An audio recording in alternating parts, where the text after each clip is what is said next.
In the several months that I had shared the Baker Street lodgings with Sherlock Holmes, I was consistently amazed by the indefatigable energy he poured into his never-ending war on crime. But my physician's eye could see the strain that perhaps another wouldn't have noticed. Thus it was one morning that I prevailed upon him to join me for a day in the country. All seemed tranquil at first, but I was to learn, as I did in later years, that when Sherlock Holmes did not seek trouble, it often sought him.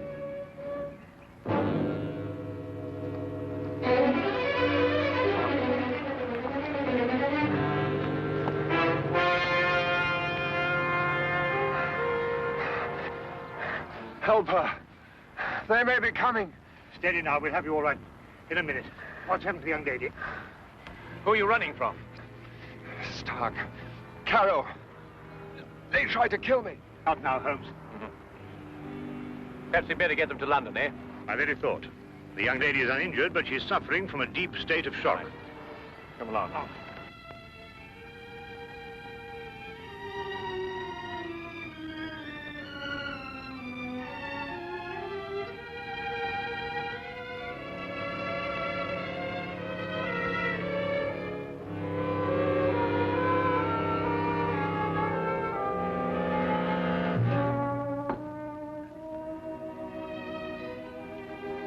Just drink this, will you?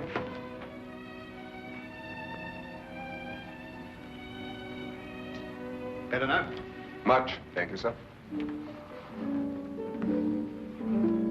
Will she be all right, Doctor? Oh, yes, I think so. Twice last night she saved my life. Who is she? I don't know. We only met last night. I'm afraid she's mute. What, deaf mute? No, she hears and understands perfectly. How did you meet her? Well, it all started yesterday afternoon. Seems an eternity since then. I was in my office, facing the realities of my professional situation. I suppose that everyone finds his first venture into independent business to be a dreary experience. After a year of it, I'd about decided to admit failure and seek employment with some recognized firm. It was at that point that I received a client. Mr. Hatherley? His name was Colonel Lysander Stark. Had I known then what horror he was bringing into my life, I would have strangled him right then and there. Frankly, Mr. Hatherley, the commission I have come here to offer you deals with a matter of extreme secrecy. I have gone to some lengths to acquaint myself with both your professional and your personal qualifications. Personal qualifications, sir? Yes. I know you to be an efficient hydraulic engineer, but also that you are a bachelor, an orphan, and that you reside here alone in London. Why, that's very true, but I'm afraid I don't understand.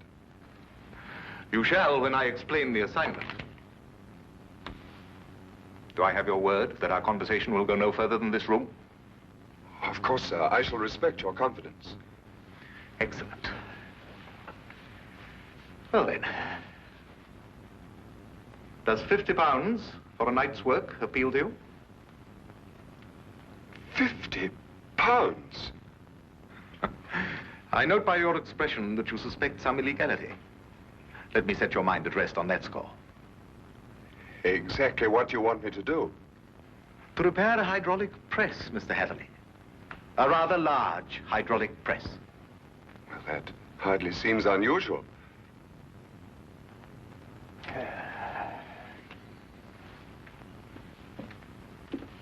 For some years, I have owned a small place in the country just outside London. Recently, it has come to my attention that the land contains a vein of something commonly called fuller's earth. I trust you are familiar with the term. But ore is dug out of the earth. Why should you need an hydraulic press? I'm a businessman, Mr. Hatherley. Undoubtedly, the land surrounding mine contains more of such wealth. I hope to use the income from my own discovery to purchase my neighbor's land cheaply before he discovers its hidden wealth. I see. If my neighbor were to suspect what wealth he treads on daily, he would never sell at any price. It's quite clear now. You use the press to mold the dug earth into some innocent form so that you can dispose of it without suspicion. Precisely. Very ingenious.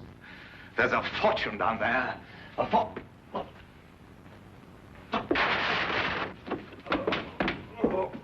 Is there anything wrong? What is it, Colonel Stark? Can I get you something?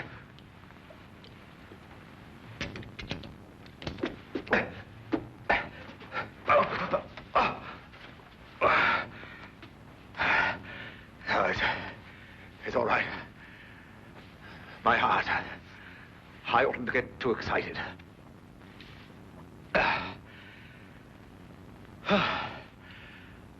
Well, I've put my trust in you, Mr. Heatherley. Do you accept the commission? When do I begin, sir?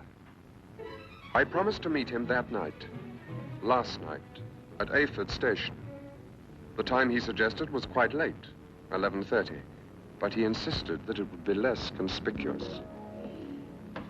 I freely admit that the money kept me from exercising a more natural curiosity at such bizarre proceedings. One point, sir. When we encountered you, admittedly you were in a highly nervous state, but you kept repeating that they were after you. Did this man Stark have a confederate? Yes, a foreigner, a man named Carrow. I was to meet him later that night. Go on. Last night I boarded the train to Ayford and arrived there a little past 11 as ordered. And Colonel Stark was waiting? He was. We drove for almost an hour, and then we stopped suddenly, and he almost pulled me into a darkened house. Stark muttered under his breath as he fumbled to strike a match, but suddenly a light appeared at the top of the stairs.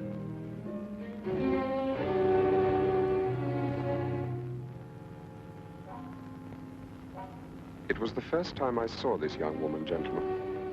Even in the poor light, beauty and fear were sharp in her face.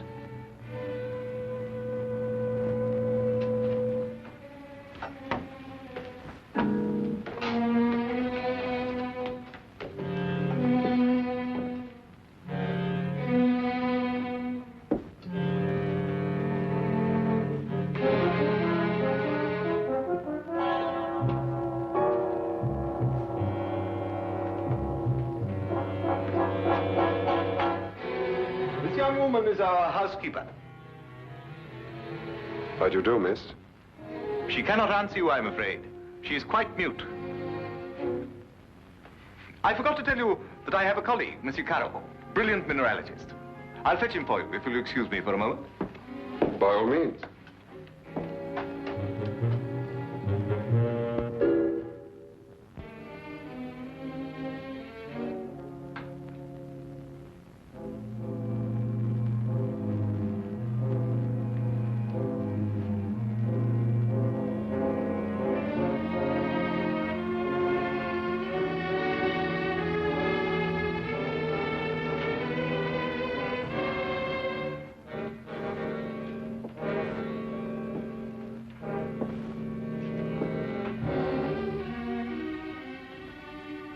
Is there anything wrong?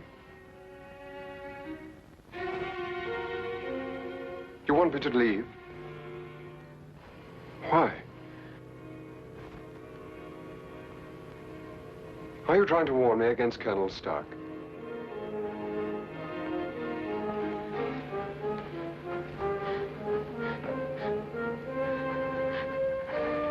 But why should I fear Colonel Stark? I only met him this afternoon.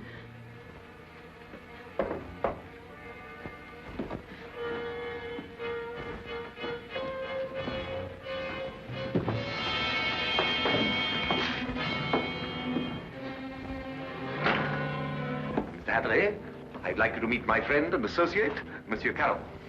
A pleasure, sir. Colonel Stark will show you our press and explain the difficulties we have. I'll join you in a moment. After I have arranged with our housekeeper for your stay tonight. Yes, that's a good idea. Will you come this way, Mr. Heatherley?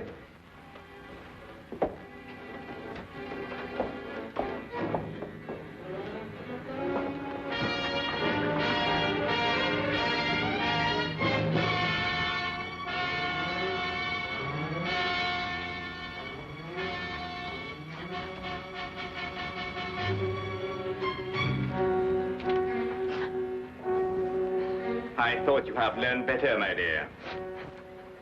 Perhaps I'll have to send you back to school.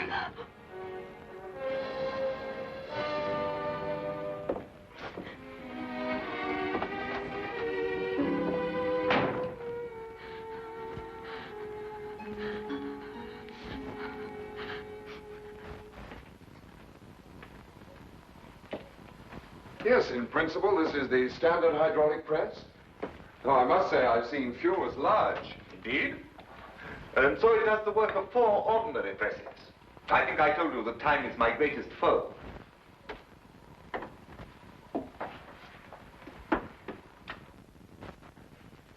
Would you bring more light, please?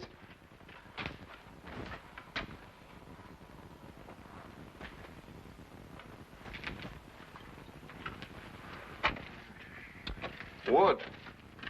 Concrete would have given you more support. Are these walls reinforced from the outside? Ah, Bruno. I was just about to explain to Mr. Hatherley that all the walls except the one he is examining are reinforced. However, there's no trouble with the walls. It's in the machinery. You'll hear it. Good. Just wanted to check up first.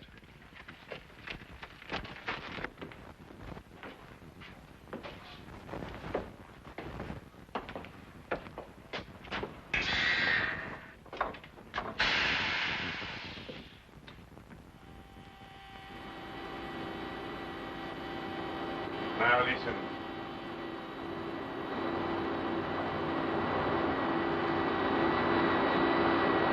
Know what it is? One of the cylinders is leaking fluid, cutting down your power. Turn it off and we'll have a look at the driving rods.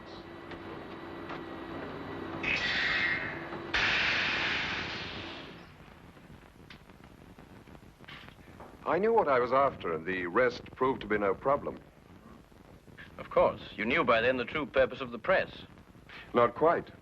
Although I was sure it was not for making dirt brick molds. Much too large for that. But they'd lied to me so blatantly, I thought it best not to call them on it right off. Well, what were they using the press for? Fairly obvious. They are counterfeiters. They use the press to form the amalgam that takes the place of silver. So I learned during the night. It was naive of me to assume that everyone but myself was asleep, but I did.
It's amalgam, Mr. Hatherley.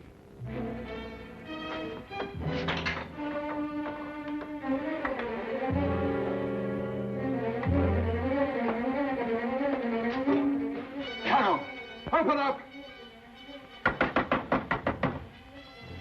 Let me out of here, Carol!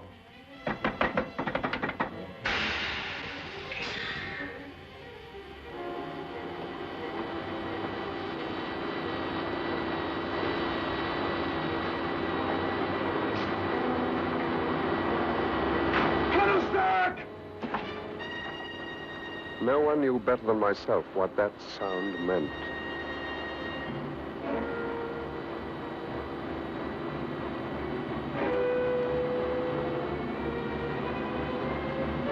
Caro had started the press. Within minutes, that cold ceiling would be down with a force capable of grinding me to a shapeless pulp. And there was no way in the world I could stop it.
will come with me.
What is this?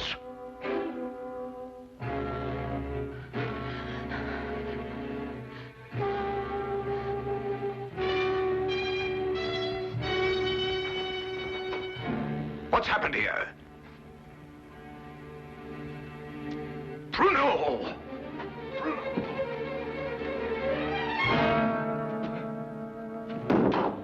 No. No.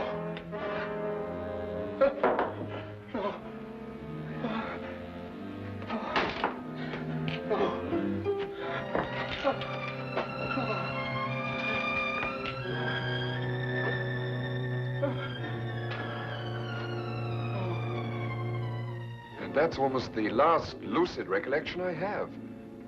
I remember carrying her outside and plunging ahead into the darkness. Then you have no memory of going through the woods? Almost none. The next thing I remember, you and Dr. Watson were bending over me. Are you all right? She screamed. Did you hear her? Yes, quite clearly. Please, don't let them send me back. I can't bear it. There now. Brandy, Holmes, will you? There. That's right. You'll be all right. Here, drink this, will you? Now, Spencer. Now, tell me, do you know this gentleman? Yes, Mr. Hatherley. Oh, you can speak. Oh, why last night did you pretend? I wasn't pretending. I've been unable to speak for a year. Excuse me, Miss, Connors. Ruth Connors. Miss Connors. I gather that the events of last night gave you a shock, rather like a shock you received a year ago. Yes. When I saw the gun in Colonel Stark's hand, and it was pointed directly at me, a year ago, another young man visited us to fix the hydraulic press. I see. What do you know about this other young man? I was standing there, watching, when all of a sudden Colonel Stark fired his gun straight into the other young man's face. Why didn't you go to the police? I did. But first I must tell you that Mr. Carew is my uncle and guardian. He's my only living relation. And when I witnessed the murder, he fell upon me, repeating over and over, "You must never say a word. You must never say a word." But the first opportunity I had, I ran to the police. What did they do? Nothing. Because from that moment to this, I've been unable to utter a sound or speak a word. It was as though my throat was frozen up. Incredible. I have heard of this before. The worst of it was, my uncle learnt of my attempt to inform on him and had me committed to Bedlam. The insane asylum? I spent 6 long months there, 6 horrible, unforgettable months before they released me in his custody. After that, he forced me to do his bidding by threatening to send me back. Send me back to school was the expression he used. Why, that's horrible. Very. And I think it's time we called in our old friend, Inspector Lestrade. If only to deal with this man, Carew. You're not forgetting Stark, are you? Oh, I expect we'll find his remains, Watson. The loss of his medicine undoubtedly saved England the cost of executing him. Well, come along.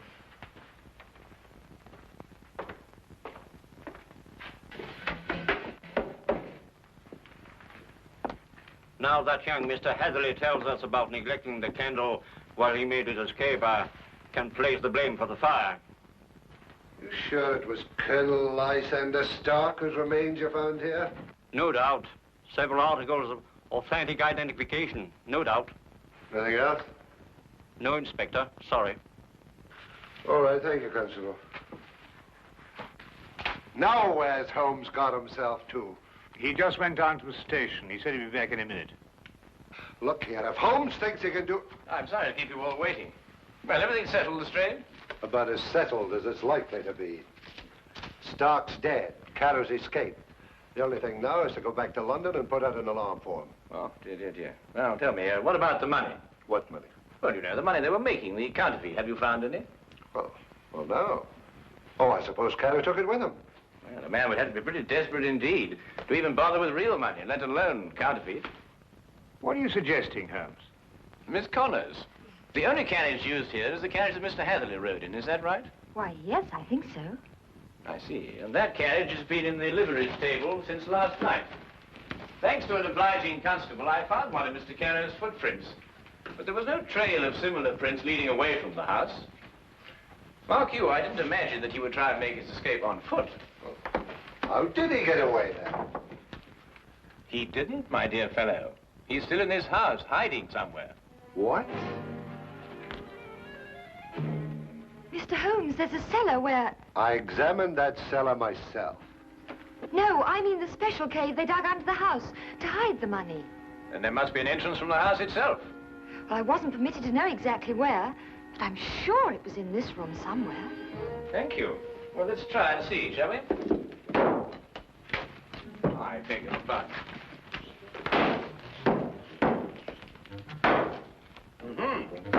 What have we got here?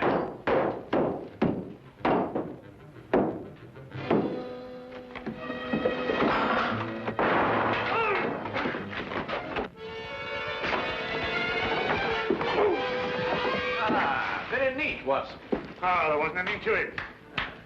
Now then, what have we got here? Oh, just nicked me, Doctor. Nothing serious. Well, we'll have a look at it anyway. No. Some of you may lend a hand in here. That's that. I don't believe you'll have any more trouble with Mr. Carew. This has been a nasty business all round. I've lost my £50 fee, been roughed up, but it could have been worse, I suppose. A good deal worse, my friend. For example, I believe this is yours. Mine? Yes. What is it? Your shoe, I believe. I recovered it from the press. Yes, it makes one think, doesn't it? Well, Watson, you were quite right. A day in the country can be quite relaxing.